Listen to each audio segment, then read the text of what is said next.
needing help, being found, and a Christmas invitation. First, needing help. To be human, as one author put it, is to be one big ball of need. We're needy people. There's not a person here in this church this afternoon that doesn't have countless needs. Some of us have needs pressing upon us right now, pressing upon our hearts. Humanity is fragile. Our bodies are fragile. Disease, death. I'm always aware, especially this time of year for some of us, lost family members around this time of year, how painful it is. Those that have recently lost family members. Just last night at 9 o'clock, I got an emergency call, entered in someone's home, and I was greeted upon a son who just as soon as I opened the door, he took a step outside the door, embraced me in a hug, and cried as his father is in the house who just passed away. And that's not bad enough. Part of humanity being fragile is just how we can all have a sense of being alone at times. It can come and just hit us like a truck. Sometimes we can get into a pretty dark spot pretty quick of even a sense of hopelessness, riddled with fear, anxiousness. None of us are immune to it. Why? Because humanity is fragile. To be human is to be one big ball of need. How true is that? But it wasn't always the case. Imagine that for a second. Imagine that there was a time when humanity wasn't fragile. You can try, but it's pointless to try because we know nothing of the sort. We can't think of it. We can't fathom it. But there was a time in paradise when humanity wasn't fragile. At the time before the fall,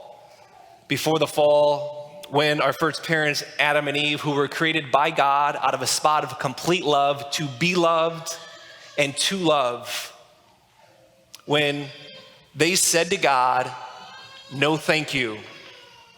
They said to God, we're better off on our own. And so the rebellion took place. And because of the rebellion, humanity then was plagued with dysfunction. Humanity was plagued with confusion. Humanity was plagued with loneliness, with frustration. On that day, sin reared its ugly head. Death reared its ugly head. And sin and death are two things that you and I are we rub against it. We know it well. We know the pain of what's brought about, the consequences of sin. Maybe something that we have done that has hurt somebody that's caused consequences, or maybe we've been but when we're on the other end of it and we've been harmed. We do things that we know are bad for us. We do things that we know are bad for our family, for our spouse, for our career, and we do it anyways. We don't do things that we know if we did do them, it would be good for us. If we did them, it would be good for our family, for our career. That's because of the fall. That's because of the rebellion. All that is to say, you and I, we need help.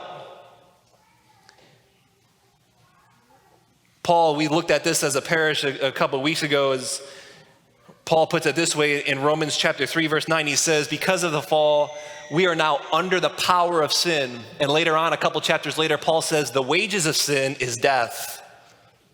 Some of you are like, Merry Christmas to you too, Father Mark. Okay?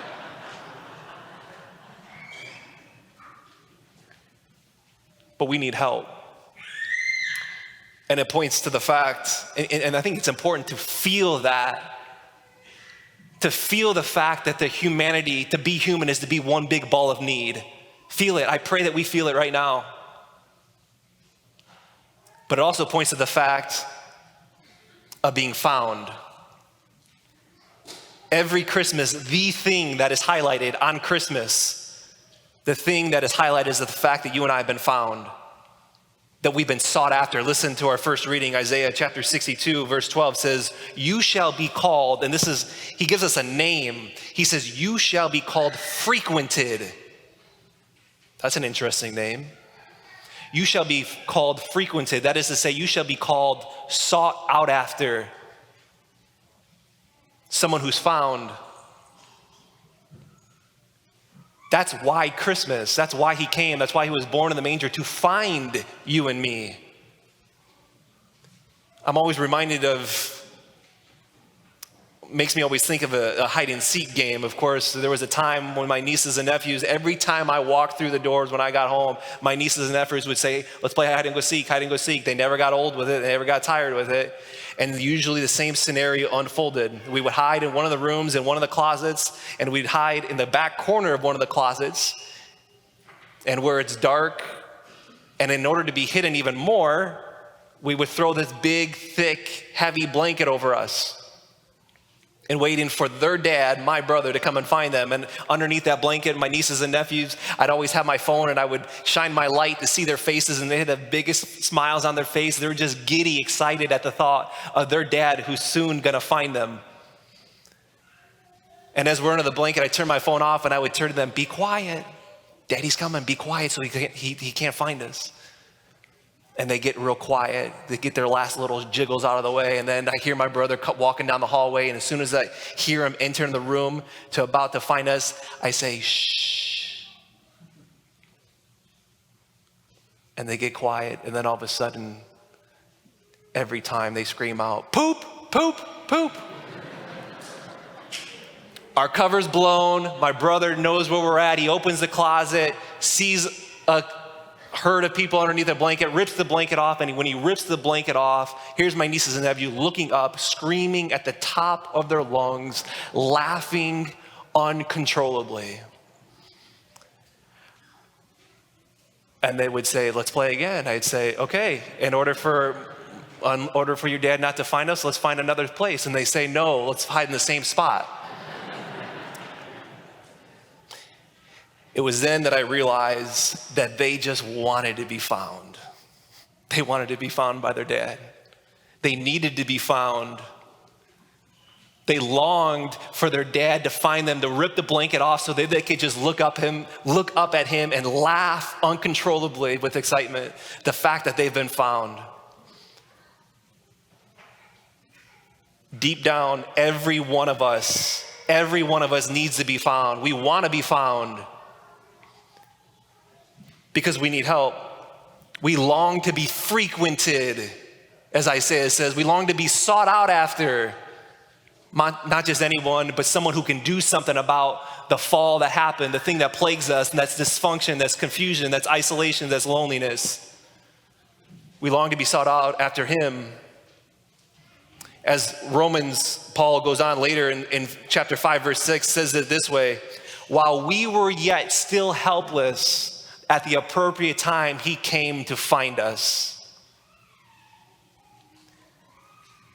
And that's what he did. There's not a small number of us here, even in this church this afternoon, that maybe feel as if we have a heavy, thick blanket over us right now, and things are maybe especially dark. To find us, that's why he came.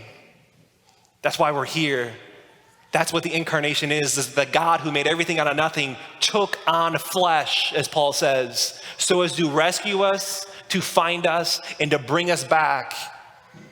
What we need to do oftentimes is guard against a little voice in our heads, which is the evil one that says, just stay under the blanket. Don't make any noise. He's not looking for you. Maybe he's looking for others, but not you, not the mistakes that you've made, not the things that you struggle with, the habits that you have. Just stay there, because he's not looking for you.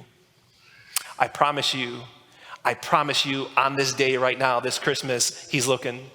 He wants to find, and he wants to rescue. So, a Christmas invitation. Every Christmas is an invitation to encounter a person who longs to make us new, to make all things new. Every Christmas is an invitation to encounter a person who loves you, who thinks about you, who who says to you and to me, you matter. It's a person who wants to set us free with the struggles that we have, the things that press upon us, the things that we struggle with, the mess that maybe we're stuck in right now. He wants to come and rescue. It's what he does. But it requires a response. It requires a response. You and I are needy people. Humanity is fragile. And it requires for us to maybe at times just to make the slightest, the smallest little noise. A noise for some of us we've been longing to even make this day. And for some of us that we even feel on our heart right now that the Lord wants us to turn to him and say, Lord, if you're real, maybe I don't even know if you are real, but if you are real, please come because I need to be found. I'm confused, I'm lost, I need help. Will you tell him, will I tell him today that I need help? That I'm in need of rescuing, that I want to be sought out after, that I want to be frequented. He comes.